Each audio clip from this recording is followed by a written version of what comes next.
हे राम, औरों को तो प्रतीक्षा पत्थर बना देती है, मैं तो पत्थर बनकर भी तुम्हारी प्रतीक्षा कर रही हूं।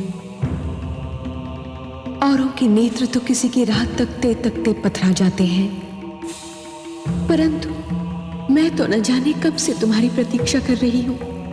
अब तो आ जाओ हे राम, मुझ दुखियारी अबला के दुख का अंत कर दो।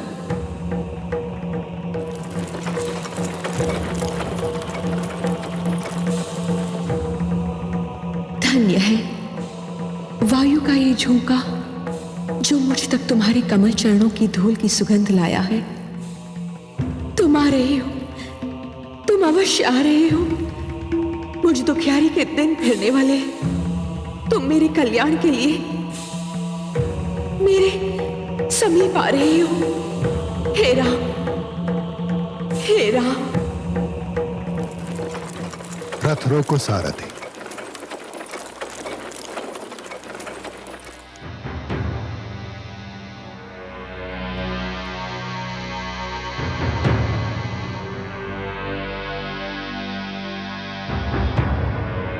आज हम यहीं विश्राम करेंगे।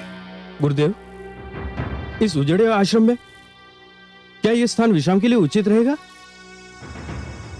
यह सबसे उत्तम स्थान है शिष्य। हम यहां नहीं आए, यह उजड़ा हुआ आश्रम स्वयं हमें यहां खींच लाया है।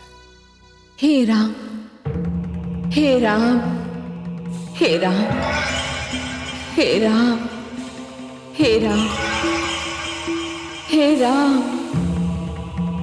हे राम, हे राम, हे राम। ये मुझे कौन पुकार रहा है गुरुदेव?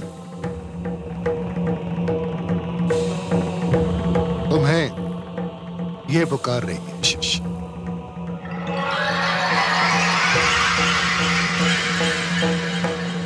और न जाने कब से पुकार।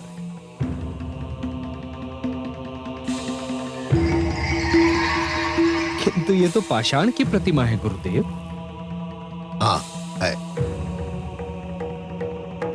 इस प्रतिमा को अपने चरण से स्पर्श कर दो शिष्य। जी? इस पत्थर की मूर्ति को अपने चरणों से छू। गुरुदेव, गुरु के आदेश पर प्रश्न चिन्ह लगाना ना तो शिष्य को शोभा देता है और ना ही उसका अधिकार है। किंतु हे गुरुदेव, नारी पत्थर की भी हो तब भी आदर सम्मान के योग्य होती है। उसे चरणों से छूना महापाप है। मुझे नारी के इस अनादर का साहस नहीं हो रहा है गुरुदेव।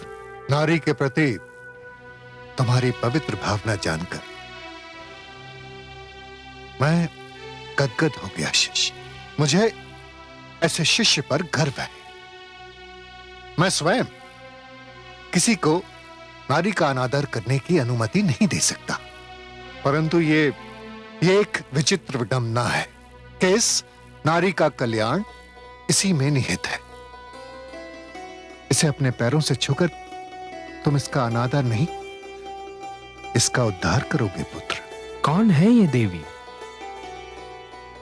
ये दुखियारी अबला ऋषि गौतम की पत्नी अहिल्या है। मेरा अपराध होकर भी न जाने कब से पत्थर बन जाने का दंड भोग रही है।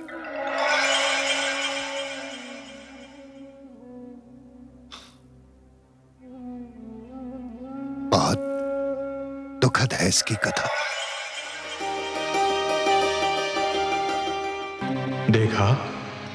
देखा आपने चंद्रदेव, कितनी सुंदर नारी है अहिल्या।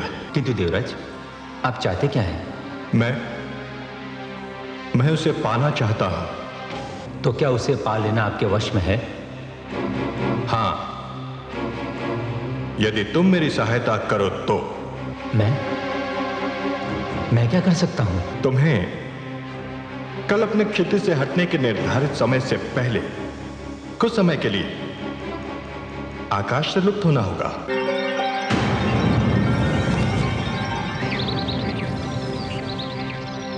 ये क्या?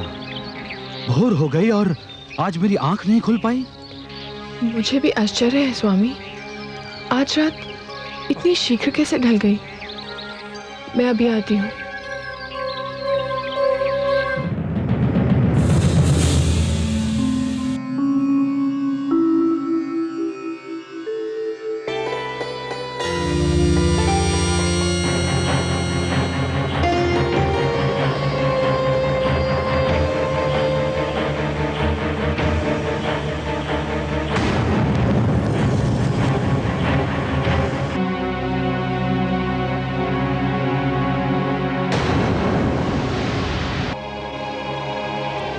स्वामी बताइए ना, आप इतना शीघ्र क्यों लौट आए?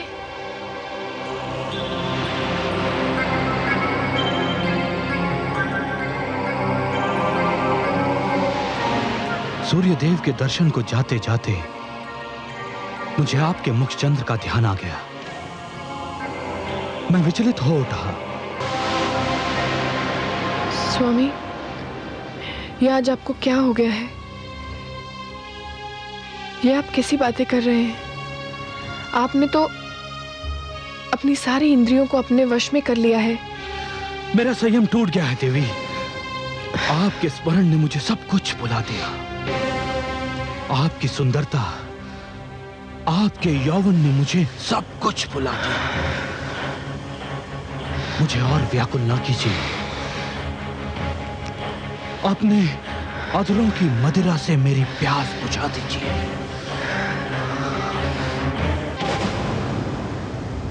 अरे ये क्या, चंद्रदेव? परंतु ये चंद्रदेव कहां लुप्त हो गए थे?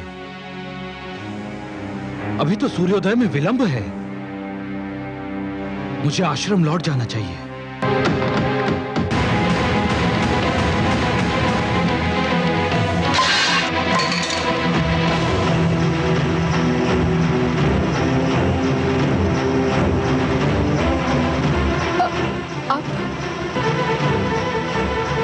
ये कौन है? दुष्ट, कौन है तू? अपना वास्तविक रूप दिखा मुझे। तो ये तू है इंद्र? जा, मैं तुझे शाप देता हूं कि जिस वास्ता ने तुझे ये पाप करने पर विवश किया था, तू आज के उपरांत उसके योग्य ही नहीं रहेगा। दूर हो जा मेरे सामने से, दूर हो जा। मुझे क्षमा कर दीजिए स्वामी। क्षमा कदापि नहीं। तेरा शरीर अपवित्र हो चुका है, तेरी आत्मा अपवित्र हो चुकी है। जा, मैं तुझे शाप देता हूं, इसी क्षण तू पत्थर बन जा।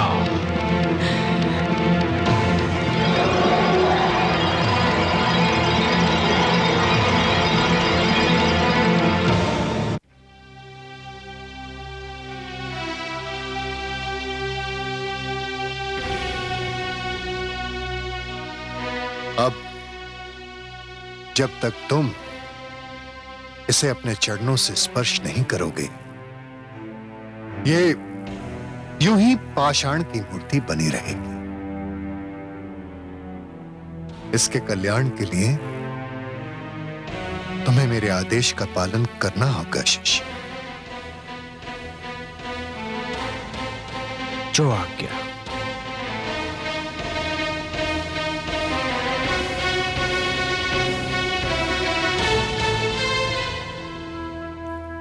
देवी, मेरे लिए नारी हर रूप में माता समान है। मैं आपको अपने चरणों से स्पर्श करने की धृष्टता करने जा रहा हूं, क्षमा कीजिएगा।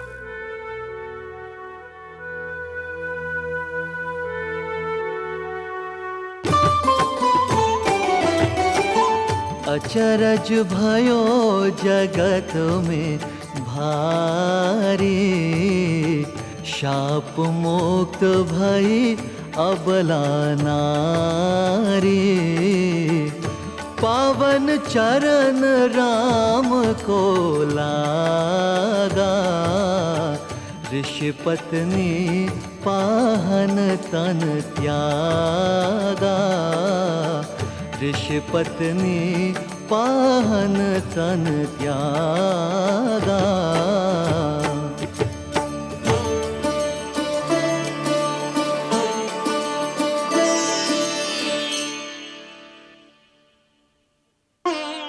हे दुखी जनों का दुख मिटाने वाले राम, हे संकट के मारों का संकट मिटाने वाले राम, हे दुखियारों को तारने वाले राम, हे पापियों का उद्धार करने वाले राम, इस अबला को शाप से मुक्ति दिलाकर आपने जो इस पर उपकार किया है उसके लिए आपको कोटि कोटि धन्यवाद। नहीं देवी, आपके साथ घोर अन्याय हुआ था। मुझे अपार हर्ष है कि अब आपको न्याय मिल गया है। मुझे आशा ही नहीं, विश्वास भी है कि अब तक महर्षि गौतम को भी अपनी भूल का आभास हो चुका होगा, किंतु वो भी विवश थे देवी, क्योंकि नभ से टूटा हुआ तारा, धनुष से निकला हुआ बाण एवं मुख से निकला हुआ शाप लौटाया नहीं जा सकता, केवल उसका दंड भोगा जा सकता है। पश्चाताप की अग्नि में जलना भी तो दंड ही है देवी। महर्षि अब तक उस अग्नि में जल चुके होंगे। गुरुवर, यदि इस उजाड़ स्थान पर मुझे लाने का यही उद्देश्य था तो वो पूरा हुआ। अब हमें यहां से प्रस्थान करना चाहिए। ऋषि श्रेष्ठ,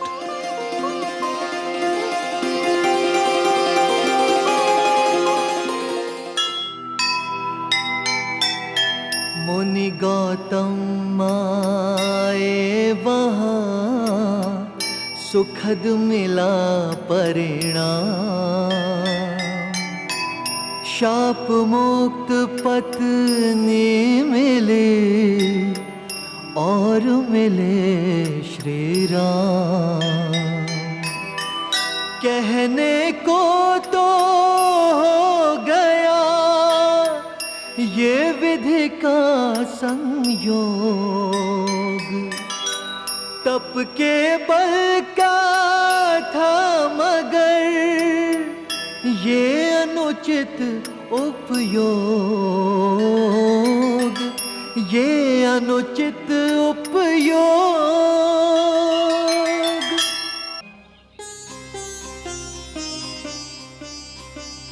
गुरुवर, यदि इस उजाड़ स्थान पर मुझे लाने का यही उद्देश्य था तो वो पूरा हुआ। अब हमें यहां से प्रस्थान करना चाहिए। ऋषि श्रेष्ठ,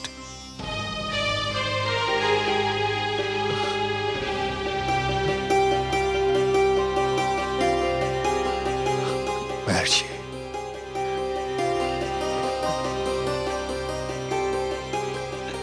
देखिए,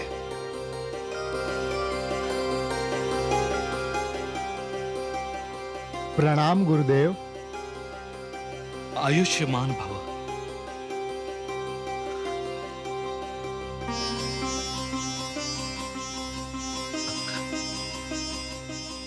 सदा विजयी भव। आपने मेरे चरण स्पर्श किए, मुझे इस बात का विश्वास हुआ कि आपने मुझे क्षमा कर दिया। मैं इस घड़ी की प्रतीक्षा में था।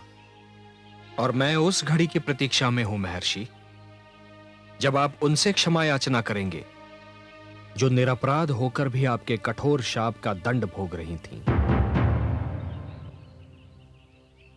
इस देवी के साथ दो बलों का दुरुपयोग हुआ है, देव बल एवं तपोबल। साक्षात इंद्र ने देव बल का दुरुपयोग किया और आपने महर्षि तपोबल का।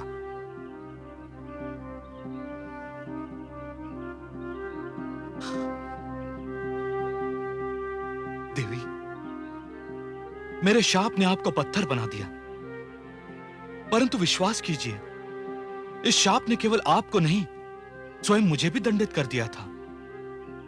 आज मैं श्री राम और ऋषि श्रेष्ठ विश्वामित्र के माध्यम से समस्त संसार को संबोधित करके आपसे क्षमा मांगता हूं। मुझे क्षमा कर दीजिए। नहीं स्वामी, नहीं। भावी को टाला नहीं जा सकता था, भाग्य लेख को मिटाया नहीं जा सकता था। जो हुआ वो होना ही था। भाग्य का लेख मानकर मैं अपने दोष से बच नहीं सकता। मेरा पुरुष होने का अभिमान मेरे समक्ष आ गया। अभिमान विवेक का शत्रु होता है। मुझे इसी शत्रु ने नीचा दिखाया।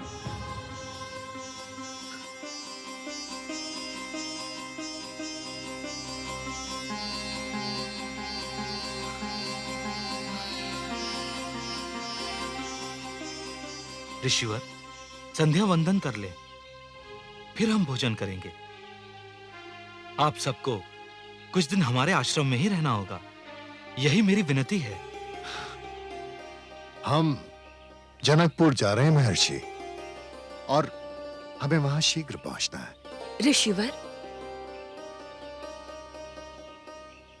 वहां तो हमारा पुत्र शतानंद कुलगुरु है। उसी ने राजकुमारी सीता को शिक्षा भी दी है। वहां जाएं तो हमारे पुत्र से अवश्य मिलें और उसे मेरे शाप के अंत का समाचार अवश्य दें। अवश्य देवी। यशस्वी भव।